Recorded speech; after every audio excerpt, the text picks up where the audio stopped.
Hello, I'm Stelios. In this video, I will talk about Criteria Genius. I will do a short demo and a lot of your details about how we've been thinking about this and how we've been developing this in the last year. So, Criteria Genius is an AI product built specifically for the UK mortgage market, targeting the number one reason brokers reach out to lenders, which is criteria questions. About 50% of all questions are criteria questions, so automating this has very big efficiency impact for broker support teams. It's been live in the market at MPowered Mortgages for more than a year, and what you're actually looking at is the MPowered Mortgages deployment. So for them, this is actually sitting in two different places. One is this user interface, which is very prominent on the MPowered Mortgages website, but it's also hooked up into the chat UI, which is provided by HubSpot, and it can be integrated in many other chat providers. So I'll focus on the UI just because it's a bit easier to demo. So the demo will be effectively a few questions, progressively more difficult as the demo goes on top of this criteria. So this is the source of truth for the chatbot. This is all the knowledge it has access to. So if I start with the simple one, my client is on a spousal visa, is that okay? And the reason this is a simple question is that there is a specific article in the knowledge base that's got the answer to it. And you can see that over here, it's come back very quickly with an answer. Yes, a spousal visa is acceptable, provided the application is made jointly with the spouse who has the right to work and reside in the UK, along with a link to the article.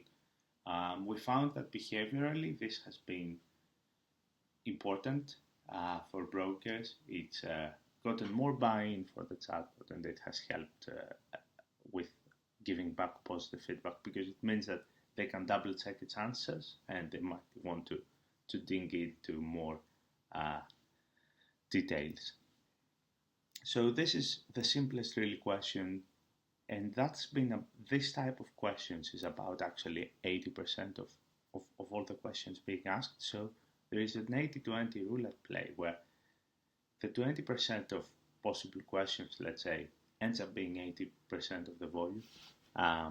So making sure that the model always gets this right is really important. Question number 2 is slightly more complex, so I'll go working tax credits, spousal visa, JPSP mortgage. And the reason I say this is more complex, it's because effectively it's 3 questions in one. And this is something that brokers do quite often. Basically, they ask a mini version of the entire mortgage application case through keywords to just get the answers to everything at once. And you can see that the model has come back to each of those independently. For client and spousal dependent visa, working tax credits can be considered as part of the income. However, we do not accept JPSP applications, again with separate links to each of those points. A really interesting segment now in terms of criteria questions is the questions that brokers will ask, but which do not have their answer in the knowledge base. So this, in MPowered Mortgages, I know that this was happening much more for them in the beginning. And with every new RAG chatbot, with every new RAG deployment, the knowledge base is bound in the beginning to have gaps, because it's really the first time that you're actually measuring the questions that users are asking. So there is this dynamic where for the first weeks especially, you're finding out that your knowledge base, my knowledge base, has some gaps, so I need to iterate on it. And then over time, there are just some sections there are some questions that will never be on the knowledge base because for one reason or the other, you don't want them to. But what's crucially important is that the model will accurately say that.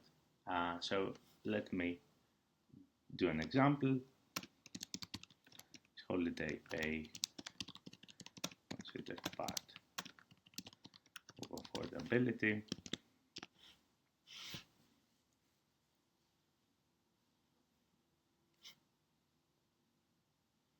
Yeah, and you can see that the chatbot has identified that there is a gap in its policy, and it's feeding this back to the broker, who can then escalate through a human. And in this scenario, they can do it very easily through the chat over here. So last type of question is really the most complex type of question. So let me build it up. Actually, let me go over here first. I want to show you the article of the knowledge base that I'll try to reference. So this is a table with loan to income multiples. Basically, how much your loan can be based on your income. This is part of the affordability. So you can see some numbers over here, and you can see that this is a table. So what I'll do is I'll ask it a very complex question on top of this, but without mentioning any of those specific numbers. So I'll go, my client is looking at 84% LTV. Remember, the number over here on the top was 85, while earning 50K. Again, it's the number over here is 60K. How is a 2070 loan, 270 loan, let's say looking in terms of LTI? And this is a real question that was asked in production early on, and we've been using this as an example of what Gen AI chatbots can do. So for a sole applicant earning 50K at an 84% LTV, the maximum loan to income is 4.49. So it's in this row of the table. Therefore, a 270 loan would exceed the maximum allowable LTI, and then it does a few calculations to tell you that, look, what you could get is actually 224. So really that's the most complex type of questions we're seeing in production. But internally, we've been segmenting the questions that brokers ask from day one. We've been sourcing this type of questions from broker support chats, and that's in parallel to Criteria Genius. Also from the questions that Criteria Genius manages. So we're effectively segmenting the flow of questions into about 15 different segments like this. It goes into a bit more detail into our internal development. And as new LLM versions come out, as new RAG methodologies come out, we always make sure that the different RAG architectures don't regress on this evaluation set. So let's say Claude 3.5 comes out, we test it on the segmented evaluation set, and we can see how well it's performing on its different type of group. And we're doing the same for different RAG parameters like the chunking size or the size of the retrieved nodes from the knowledge base. So yeah, this is an example of how effectively what type of questions Criteria Genius can handle, and why doing this segmentation, why this has been important for us.